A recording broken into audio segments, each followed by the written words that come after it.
नमस्ते, सत श्री अकाल, वेलकम सभी को। मैं सुशांत सर आज आप लोगों को मिश्रा डिफेंस इंस्टीट्यूट की तरफ से बायोलॉजी पढ़ाऊंगा। और मेरा जो मेन टॉपिक है आज का वो है सेल का पीवाईक्यूज। जितने प्रीवियस ईयर आज तक आए हैं या जो भी कुछ basics question, basic to advance जाऊंगा मैं।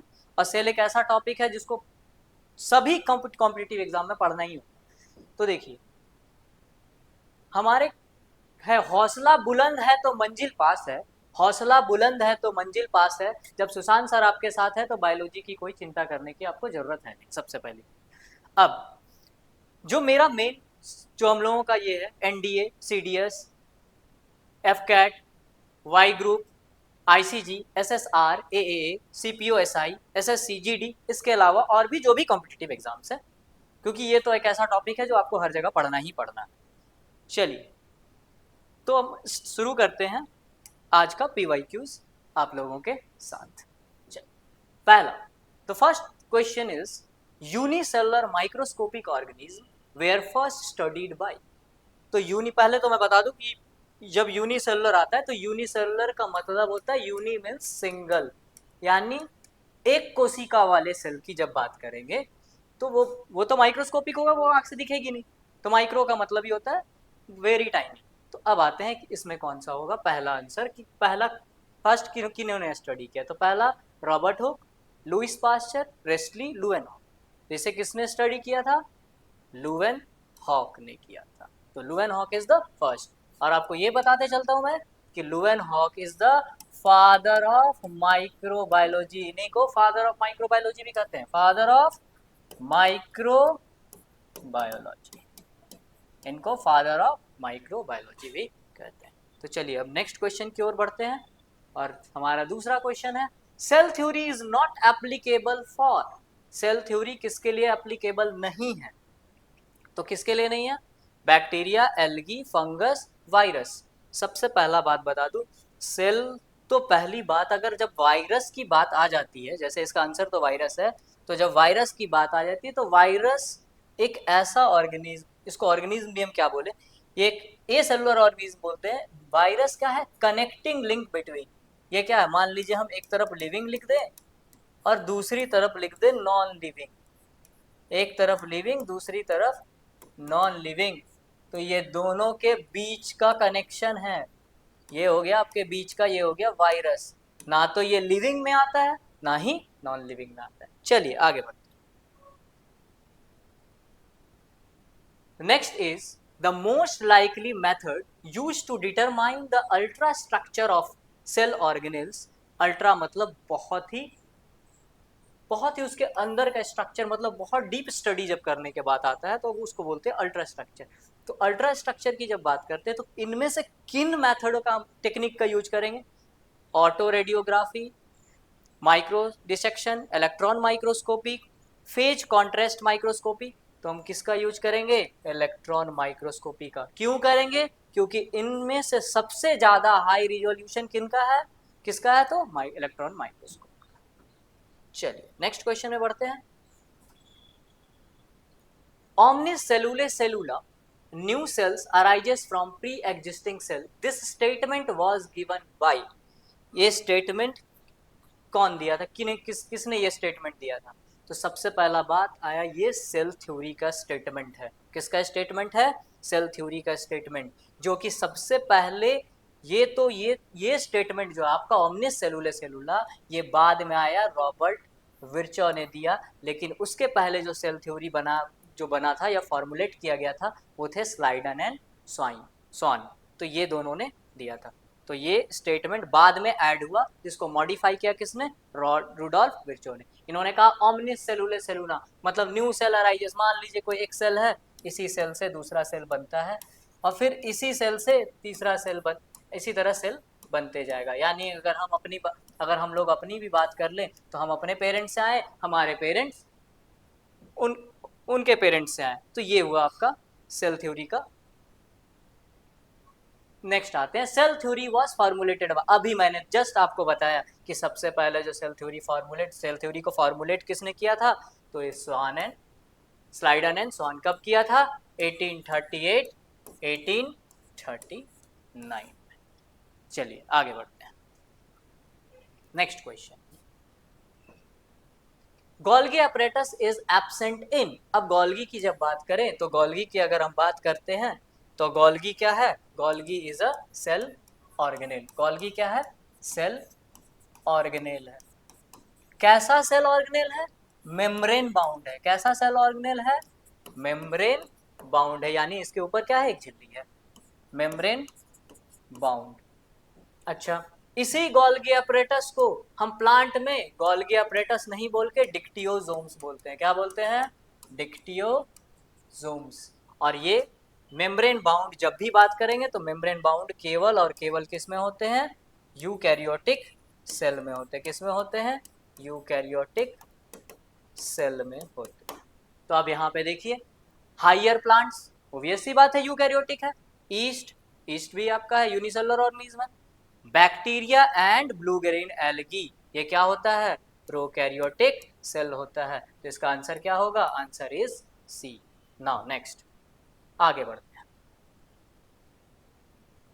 Assertion and reason. अच्छा, एसर्शन रीजन के स्टेटमेंट तो मैं पढ़ूंगा और रीजन पढ़ूंगा, लेकिन इसके पहले, एसर्शन रीजन के पहले आप एक बात जान जाइए, एसर्शन रीजन सबसे ज्यादा फंसाता है। क्यों फंसाता है? क्योंकि हम लोग एसर्शन रीजन देखते थोड़ा चिंता में पड़ जाते हैं, क्या होगा नहीं होगा। तो सबसे पहला एसर्शन रीजन बनाने का जो तरीका होता है ना, तो सबसे पहले एसर्शन को पढ़िए कि Rudolf Virchow modified the hypothesis of cell theory was given by Schleiden and Schwann. तो सही है, पहले मैंने बताया कि लेटर कौन किया था? रुडोल्फ विर्चो ने मॉडिफाई किया था, यानी असर्शन इज करेक्ट। तो इसका रीजन क्या है? Cell theory says that all cell arises from pre existing cell. तो इसका सही आंसर क्या होगा? B. Assertion and reason are true but reason is not the correct explanation. क्यों? क्योंकि यहाँ बात किसका कर रहा है? स्लाइडन एंड स्वान का। ये तो सही है कि रुडोल्फ विर्चो मॉडिफाई किया था हाइपोथेसिस, लेकिन क्या स्लाइडन एंड स्वान ये बोला था कि cell theory was cell arises from pre existing cell? नहीं बोला था। यानी असर्शन रीजन करेक्ट है, लेकिन रीजन करेक्ट एक्सप्लेनेशन नहीं है किसका? असर्शन का। तो आंसर क्या होगा? बी होगा। चलिए आगे बढ़ते हैं। Which of the following feature is common to prokaryotes and many prokaryotes? अब दोनों में क्या कॉमन है, मतलब समान क्या है जो दोनों में होना चाहिए? प्रोकैरियोट में भी होना चाहिए और यूकैरियोट में होना चाहिए। तो अब यहाँ पे क्या होना चाहिए? Chromatin material, cell wall present, nuclear membrane present, membrane bound subcellular organelles present. अब पहली बात, मेम्ब्रेन बाउंड दोनों में नहीं होता है, प्रोकैरियोट्स में मेम्ब्रेन बाउंड होगा नहीं। क्रोमैटिन मटेरियल दोनों में नहीं होगा। न्यूक्लियर मेम्ब्रेन दोनों में नहीं होगा, न्यूक्लियर मेम्ब्रेन नहीं होता। तो यहाँ पे क्या बचेगा answer? Cell wall. Cell wall plant में भी होता है, बैक्टीरिया में होता है, बैक्टीरिया इज प्रोकैरियोटिक। तो the correct answer will be B. चलिए आगे बढ़ते हैं। Prokaryotic cells are generally dash than the eukaryotic cell. तो प्रोकैरियोटिक सेल क्या होता है? प्रो का मतलब होता है प्रिमिटिव, मतलब जो पहले आया हो। प्रो का मतलब क्या होता है? प्रिमिटिव, यानी जो पहले आया हो। तो पहले कौन आया था? सबसे पहला प्रोकैरियोटिक ही तो आया था। खुद ही तो बोल रहा है कि प्रिमिटिव है, बिफोर। प्रो का मतलब बिफोर या प्रिमिटिव। तो पहले कौन आया होगा? तो जो पहले आया होगा तो पहले क्या, कैसा होगा? वो छोटा होगा, वो स्मॉल होगा। वह कैसा होगा? स्मॉलर होगा। यहाँ पे थोड़ा ऑप्शन इधर उधर हो गया बी और सी में। इसमें स्मॉलर होगा और फास्टर होगा। जो छोटा होता है वो क्या होता है? एक्टिव होता है। ऑब्वियस सी बात है, छोटे बच्चे कैसे एक्टिव होते हैं। आगे बढ़ते हैं। Next question, which layer of the cell envelope determines the shape of the cell and provides a strong structural support to prevent bacterium from bursting? अब एक बैक्टीरिया है, मान लीजिए एक कोई प्रोकैरियोटिक सेल है, कोई भी प्रोकैरियोटिक सेल है, तो इसको कौन बचाता है बर्स्ट होने से? इसको कौन बचाता है? तो कौन बचाता है? Cell wall. आपको पता है कि सेल वॉल कैसा होता है? सेल वॉल स्टिफ स्ट्रक्चर होता है जो कि प्लांट को भी बचाता है। तो सिमिलरली यहाँ पर भी कौन काम करता है? सेल वॉल काम करता है। Now gas vacuoles. अच्छा, gas vacuoles special type of vacuoles होता है। वैक्यूल्स का जनरली काम होता है प्लांट्स में देखा जाए तो फूड स्टोर करना, इसी तरह। लेकिन यहाँ के केस में जब इन लोगों के केस में बात कर रहे हैं तो यहाँ पे एक special type of vacuoles present रहता है, गैस वैक्यूल्स। और यही अगर आप देखिएगा अमीबा वगैरह में, अमीबा का नाम सुना होगा क्या, अमीबा का नाम सुना होगा, तो उसमें क्या रहता है, कॉन्ट्रैक्टाइल वैक्यूल रहता है। वहां पे जो वैक्यूल रहता है वो कैसा वैक्यूल होता है, कॉन्ट्रैक्टाइल वैक्यूल होता है। वहां पे होता है जो कॉन्ट्रैक्टाइल वैक्यूल्स होता है। और यहाँ पे अब गैस वैक्यूल्स का बात कर रहे हैं, तो देखिए ब्लू ग्रीन एल्गी, इसी को साइनोबैक्टीरिया भी बोलते हैं। Purple and green bacteria, photosynthetic bacteria. तो इसका आंसर क्या होगा, जैसा कि आंसर यहाँ आपने देखा होगा क्या दिया हुआ है, बोथ ए एंड बी। तो ये दोनों बैक्टीरिया, दोनों तरह के जो है, ब्लू ग्रीन एल्गी और पर्पल बैक्टीरिया और ग्रीन बैक्टीरिया, दोनों में क्या होते हैं, गैस वैक्यूल्स होते हैं। क्लियर, आगे बढ़ते हैं। Now which one does not differ in E. coli and Chlamydomonas? कौन डिफर, पहले तो बता दूं मैं आपको, यहाँ पे एक बात बता देता हूँ, ये क्या है आपका, ये है आपका एल्गी। कैसा एल्गी, ग्रीन एल्गी, ये ग्रीन एल्गी। आगे बढ़ते हैं। अब यहाँ पे देखिए ribosomes, cell wall, cell membrane, chromosomal organisation, इसमें से क्या डिफर नहीं करता है, तो क्या डिफर नहीं करता है इसका, सेल मेम्ब्रेन डिफर नहीं करता, इसलिए इसका आंसर क्या होगा, करेक्ट आंसर इज सी। आगे बढ़े,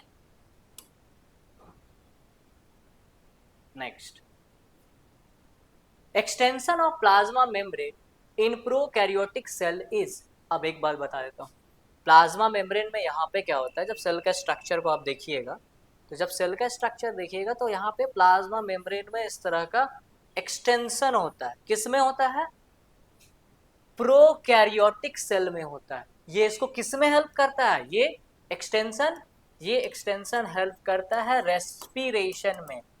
इतना हिंट दे दिया मैंने, हालांकि आंसर लिखा हुआ है यहाँ पे, लेकिन इसका जो आंसर होगा वो क्या होगा, मीजोसोम्स। यानी ये स्पेशल जो स्ट्रक्चर आपको एक्सटेंशन दिख रहा है, this one is known as mesosomes. याद रखिएगा, मीजोसोम्स जो होता है वो केवल और केवल किस में प्रेजेंट होता है, केवल और केवल प्रोकैरियोटिक सेल में होता है, ना कि यूकैरियोटिक सेल में। चलिए next, reserve material in prokaryotic cells are stored in cytoplasm in the form of। अब जो भी रिजर्व मटेरियल होता है वो किस फॉर्म में प्रोकैरियोटिक सेल में स्टोर होता है, किस फॉर्म में प्रोकैरियोटिक सेल में स्टोर होता है। अब आया बात पायरिनॉइड्स, तो पायरिनॉइड्स किस में होता है, chloroplast of algae. Green algae के क्लोरोप्लास्ट में ये स्ट्रक्चर पाया जाता है, जिसका नाम क्या है, क्लोरोप्लास्ट ऑफ ग्रीन एल्गी, या सीधा एल्गी लिखिए, कुछ और टाइप्स भी है तो वो थोड़ा डिटेल में उस पर नहीं जाते हैं अभी, फिलहाल हम जाते हैं क्लोरो। पैरामाइलोन, पैरामाइलोन बॉडीज किस में प्रेजेंट होता है, यूग्लिना में प्रेजेंट होता है। यूग्लिना एक ऐसा ऑर्गेनिज्म है जिसमें दोनों टाइप का न्यूट्रिशन होता है, हेट्रोट्रोपिक भी एज वेल एज ऑटोट्रोपिक भी। क्यों, क्योंकि इसमें क्लोरोप्लास्ट प्रेजेंट होता है, यानी क्लोरोफिल इसमें प्रेजेंट होता है, ऑटोट्रोपिक। क्लियर, आगे बढ़े। तो इस पहले देख लीजिए इसका आंसर तब क्या होगा, आंसर तो यहाँ दिया हुआ है, इंक्लूजन बॉडीज। कैसा inclusion body, which are not bounded by a membrane system. Obvious सी बात है, एक ही बात वही आ गया, मेम्ब्रेन बॉन्ड तो हो नहीं सकता, क्योंकि प्रोकैरियोटिक है तो मेम्ब्रेन का सवाल ही नहीं। सबसे पहला बात प्रोकैरियोटिक है, याद रखिए, मेम्ब्रेन का जहाँ आता है सवाल हो, सबसे पहले तो उसको हटा दीजिए कि वो तो होगा ही नहीं, तो सबसे आसान तरीका है इसका ये। Next, which is true about genetic material of prokaryotic cell. इनमें से कौन सा सही है, किसके बारे में, जेनेटिक मटेरियल के बारे, किसका, प्रोकैरियोटिक सेल का। सबसे पहला बात, लैक हिस्टोन्स। दूसरा, not enveloped by a nuclear membrane. Second, third is the composed of all of single circular DNA. Lack histone, obvious सी बात, हिस्टोन क्या है, histone is a protein. What it is a protein. ये किस में present रहता है, eukaryotic cell में। Not enveloped by a nuclear membrane, अच्छा not enveloped by a nuclear membrane वाले को किस में होता है, प्रोकैरियोट में। लेकिन इसको बोलते क्या है पता है, इसको बोलते हैं न्यूक्लियोइड बोलते हैं। क्या बोलते हैं, न्यूक्लियोइड बोलते हैं। Composed of single circular DNA, इसमें क्या होता है, सिंगल सर्कुलर डीएनए होता है। कैसा डीएनए होता है, सिंगल सर्कुलर डीएनए, और उसको हम क्या बोलते हैं, प्लाज्मिड भी बोल देते हैं, या तो एक्स्ट्रा क्रोमोसोमल डीएनए बोलते हैं, ठीक है। तो इसका जो सही आंसर होगा, ये तीनों ही इसमें होता है, इसीलिए इसका आंसर क्या होगा, डी होगा। Thank you class, I hope आपको बहुत अच्छा लगा होगा। और हम अगर हमें कांटेक्ट करना है तो आपका दिए हुआ नंबर आपके स्क्रीन पे है, आप उस पर कांटेक्ट कर सकते हैं। Thank you for your valuable time.